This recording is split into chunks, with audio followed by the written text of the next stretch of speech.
Hey, welcome in to the recap of the Bears 2022 schedule reveal. It's May 12th, and the schedule is out and ready to go. I'm going to take you through it and give you my predicted record and what I think happens in each game. Again, it's May 12th. We may find injury being a factor out of training camp. We may find when you play certain teams, wait, we're playing who? Playing the Bills and Josh Allen's not going to play?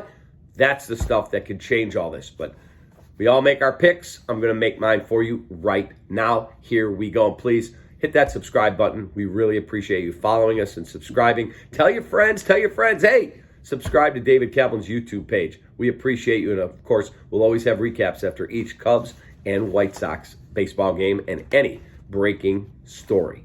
Here we go. Week 1, Niners at Chicago. It's a tough game to win. Niners have some questions at quarterback. Garoppolo, Trey Lance, well, they're a better football team. I know that the Bears had a lead in the fourth quarter in Matt Nagy's final season and then got drilled in the fourth quarter. I don't see them beating the 49ers, a team with legitimate Super Bowl aspirations. They start the season, unfortunately, 0-1, and it doesn't get any easier. Week 2, Sunday Night Football at Lambeau Field against the Packers. Enough said. I know Davante Adams isn't there. Great offensive line, solid defense, ability to run the football with Jones. This is a really good football team, and obviously Aaron Rodgers is one of the 10 greatest quarterbacks of all time. So 0-2 to start. Week 3 is a statement game. You must win. It's a bad Houston Texans team rolling in, though, with a head coach who wants to beat your ass because you fired him, Lovie Smith. His guys play hard for him. They're going to know he wants this game, and they're going to play hard. Really hard. So we'll see if Davis Mills and the guys bring an amazing effort. That could be tough for the Bears, but I'm going to give them a win there. They're 1-2. Then they go on the road, 2 games, at the Giants and at the Vikings. We're going to call that a split. That Giants team's got more talent. They had 2 first-round picks, and they made some signings in free agency. New GM, new head coach, and the Giants and the Vikings, new head coach, more talented roster. For whatever reason, Minnesota always seems to screw things up. I'll give that a split. 2-game road trip, 1-1. So you start 0-2, you win, you get to 1-2. Now you get to 2-2. You're at 2-3 after 5 games. Then you come home for the Commanders on Thursday Night Football. Washington's going to be an improved team. A lot of people really like this team. I'm not convinced they're that good. This is a big year, though, for Ron Rivera, their head football coach. The Commanders on Thursday Night Football at Chicago. I'll give the Bears a win there. And all of a sudden now, you look, and they're sitting at 3-3 after that game. Then in Week 7, you go to New England. That's not going to end well. And look, Mac Jones isn't the greatest player in the world, but that's a good football team, exceptionally well coached. The Patriots are going to win. The Bears are now at 3-4. Then you go to the Cowboys. Second game of the road trip. October 30, that is going to be a loss. I don't see the Bears handling Dak Prescott and Ezekiel Elliott and all the talent that the Cowboys bring on the O-line, on defense. They're a good football team. You got a lot of weapons.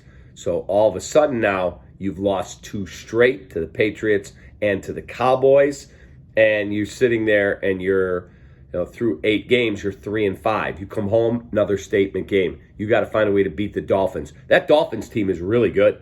That Dolphins team is really talented. They went and got Tyreek Hill. They spent a fortune in free agency to upgrade their offensive line. This is a huge year for quarterback Tua Tagovailoa. They made a coaching change, and they feel like they have a renewed sense of optimism. I was reading that today down in Miami. So through 9 games, all of a sudden, the Bears are 3-6 if you don't win that game. And I don't think they're going to win that football game. Lions come to town. I think the Lions are going to finish higher than the Bears in the standings. I do. But I do think at home, the Bears take care of business and they win that football game. And so you're through 10 games.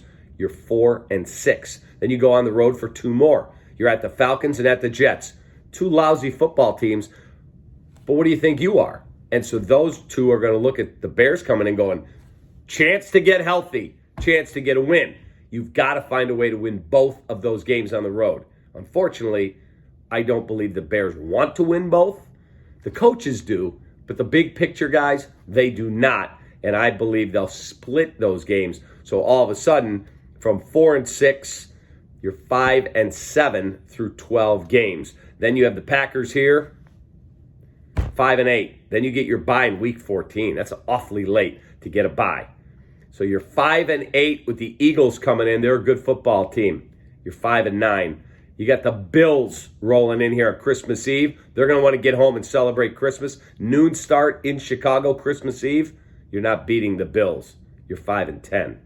Then you've got at the Lions. You're 5-11, and you're home with the Vikings. If they're playing for something, going to be very tough to win. I think the Bears are going to end up 5-12 in the 2022 season. Again, we'll revisit this after training camp when we get the season started. There could be some more roster moves coming. There could be injuries for certain teams or for the Bears, God forbid. But I just think that they're okay with this, and that's fine. If you're going to embrace this lane, embrace it wholeheartedly. 4-13 would not upset me. If you're picking in the top 5, top 6, top 7, you're getting a hell of a football player, and you hit on that pick, unlike what happened 3 out of the 4 times they were in the top 10 with Ryan Pace's regime. If you hit on the pick and get a great player, that's how you start to turn this thing northward. So anyway, Bears' schedule is out. Again, real quick, here it is. They get the Niners here, at Green Bay, here for Houston, at the Giants, at the Vikings, Thursday Night Football here against Washington, at the Patriots, Monday Night Football, at the Cowboys on October 30th, home for the Dolphins and Lions, at the Falcons and the Jets, home for the Packers December 4th, bye week late, Eagles here, Bills here Christmas Eve, at the Lions, home against the Vikings. There's your recap. Tell me what you think. Please post in the comments what you think realistically, not what your heart tells you, what your head and your eyes tell you. What Adam Schefter says. 2 sources, right eye, left eye. Give me your thoughts. Post your comments, and please tell your friends to subscribe to our YouTube page. We appreciate you. And again, tough year coming for the Bears, but hopefully it's the start of the rebuild. Have a great rest of your night. Take that.